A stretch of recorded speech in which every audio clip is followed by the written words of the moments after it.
मैं वली सैफी और आप देख रहे हैं साकेत कोर्ट से भारत तेज। मेरा नाम एडवोकेट अनिल कुमार है। ये जो 13 तारीख का नोटिफिकेशन आई थी ना एलजी की, हम उसका नोटिफिकेशन का विरोध कर रहे हैं, क्योंकि ऐसा ये काले कानून जो है ना वापस लेने चाहिए, वरना हम इसमें एलजी का भी घेराव करेंगे, हो सके तो हम संसद मार्ग को भी थोड़ा जाम करेंगे। आपकी मांग क्या है? क्योंकि ये जो इसमें जो ट्रायल चलेगा ना, इसमें ट्रायल में जो है ना ये जो पार्शलिटी नहीं आएगी। एक्चुअली जो क्रॉस एग्जामिनेशन होता है पुलिस का, वो जो है कोर्ट के अंदर बैठा के वो पारदर्शिता नहीं आएगी उसके अंदर। अगर ये कोर्ट में गवाही देंगे तो इसे मैनिपुलेशन भी कर सकते हैं और अपने सामने कुछ भी लिख के अपने हाथों में लिख के वो कोर्ट को मिसगाइड कर सकते हैं।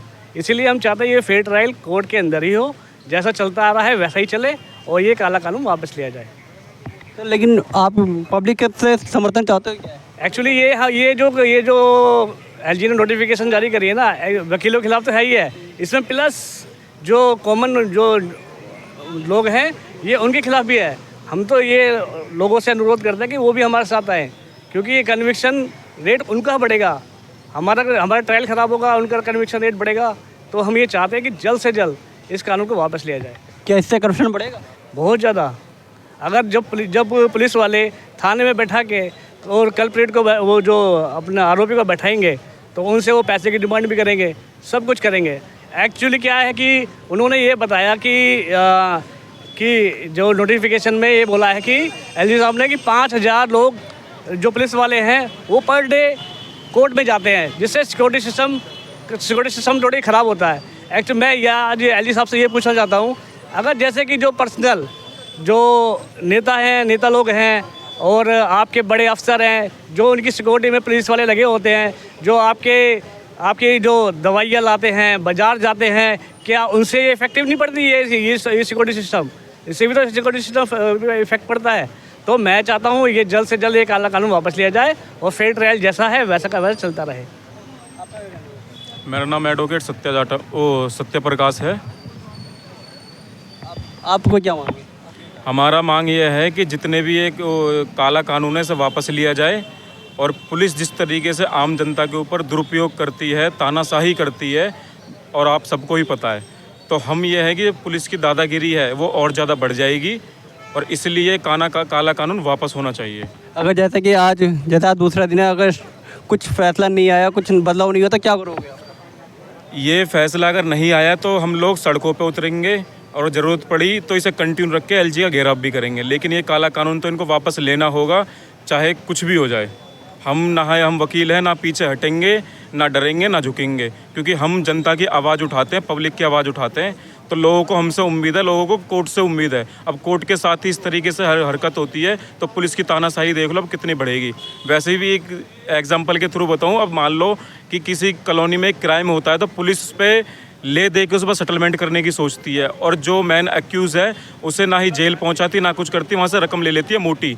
और अगर ये काला कानून लागू होता है तो पुलिस की तानाशाही और बढ़ जाएगी, और फिर पुलिस की नज़रों में किसी चीज़ का डर नहीं होगा, और ये इस तरीके से नहीं कि तानाशाही चलेगी पुलिस वालों की। तो चाहे हमें कुछ भी करना पड़े, हम वापस नहीं हटेंगे, कंटिन्यू रखेंगे जब तक ये काला कानून वापस ना हो। मतलब आज दूसरा दिन है, कैसा लग रहा है? आज दूसरा दिन नहीं है, मैं आपके न्यूज़ के माध्यम से आपको बताना चाहता हूँ, आज हमारा चौथा दिन है, और मैं आपके माध्यम से एलजी साहब को ये बताना चाहता हूँ कि वकील एकता जिंदाबाद है, जिंदाबाद थी, जिंदाबाद रहेगी, और हमने देश की आज़ादी में एक बहुत बड़ा सहयोग किया है। वकील अंग्रेज़ों से नहीं डरे, तो एलजी साहब आप तो हमारे ही सरकार के एक नुमाइंदे हैं, और सबसे बड़ी बात, हम कानून के लिए लड़ते हैं, लोगों को न्याय दिलाने के लिए लड़ते हैं, लोगों की अधिकारों का जो हनन किया जा रहा है उसके लिए लड़ते हैं। तो हम किसी भी एंगल में, किसी भी लेवल पे पीछे नहीं हटेंगे, और हम हर एक एप्रोप्रिएट एक्शन यहाँ से डिस्ट्रिक्ट कोर्ट से लेकर सुप्रीम कोर्ट तक जाएंगे, और एलजी का संसद का घेराव करेंगे। और सरकार को ये मैं आगाह करना चाहता हूँ कि आपको ये कानून वापस लेना पड़ेगा। आप जनमानस के ऊपर ये कानून थोप नहीं सकते। आपको कोई भी किसी भी प्रकार से एक निर्दोष व्यक्ति को जिस प्रकार से पुलिस फंसाती है थानों के अंदर, हम ये होने नहीं देंगे। आपके जो स्ट्राइक है इसमें कौन लोग साथ दे रहे हैं? एनजीओ, पब्लिक, कौन? हमारा जो स्ट्राइक है वो पूर्ण रूप से वकीलों की है, और ये सिर्फ अन्याय के विरुद्ध न्याय की मांग है। और हमारा जो भी ये स्ट्राइक चल रही है वो सिर्फ वकीलों की है फिलहाल, और मैं चाहता हूँ कि जनमानस के लिए, ये जनमानस के लिए ही हम कर रहे हैं, उनके अधिकारों के लिए ही लड़ रहे हैं, तो वो भी हमारे साथ में पूर्ण रूप से सहयोग करें और साथ आएँ। जैसे कि आपकी मान लो ये डिस्ट्रिक्ट कोर्ट है या हाई कोर्ट है, क्या सुप्रीम कोर्ट में भी है ऐसा कुछ? बिल्कुल, सुप्रीम कोर्ट की अभी नोटिफिकेशन आई थी बार एसोसिएशन की, वो भी पूर्ण रूप से साथ है, और अगर ये काला कानून वापस नहीं लिया गया तो हम सुप्रीम कोर्ट में भी इसको चैलेंज करेंगे। स्ट्राइक के बारे में मेरा ये कहना है कि ये पूरी तरीके से वैध है। हम वकील एकता जिंदाबाद, वकील सारे साथ में हैं और इस कानून का विरोध कर रहे हैं, काले कानून का।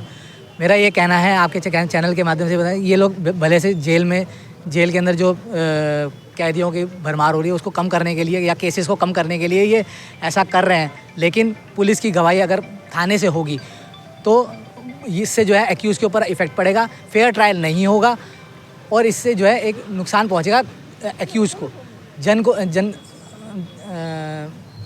मानव जन को पूरा नुकसान पहुंचेगा इससे। ये स्ट्राइक बिल्कुल वाजिब स्ट्राइक है और इसके लिए जो ये एलजी ने जो ऑर्डर पास किया है जिसके अंदर थाने की गवाही होगी, ये पूरी जो है न्यायिक प्रक्रिया का जो है एकदम एक तरीके से अवहेलना करी जा रही है और ये बहुत ही गलत हो रहा है, इलीगल हो रहा है। और इस जो ये सरकार है, जो ये एलजी ने ऑर्डर पास किया है दिल्ली सरकार ने, ये बहुत ही गलत ऑर्डर है और ये इलीगल है, कहीं भी स्टैंड भी नहीं करेगा। और पता नहीं कैसे इन्होंने ये होम मिनिस्ट्री ने और एलजी ने कैसे ऑर्डर किस समझ से कर दिया है, इसका कोई तात्पर्य नहीं है, कोई लीगल बेस नहीं है और ये ज़रूर इसको ऑर्डर वापस लेना पड़ेगा।